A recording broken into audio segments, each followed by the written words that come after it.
spaghetti for dinner. Hindi ko na nakuhanan yung pagluluto ko. Busy na masyado.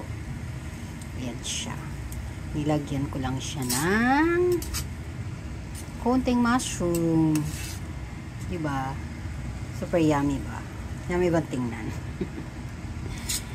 Ayan ang aking dinner ngayon. Dinner pala namin. Kumakain naman siya nito eh. Okay lang yan. O, diba? Parang ang dami. Pwede pang kainin to bukas.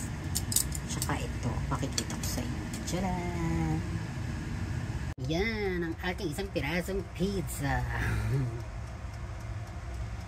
Iniinit ko lang siya.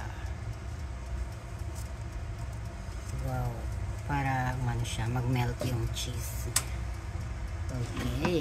Yan ang aking dinner. Yan na siya.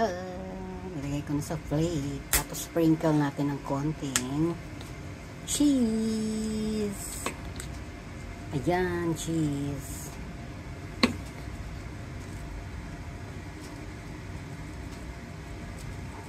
Nagagamihan natin para mas maganda, mas marami.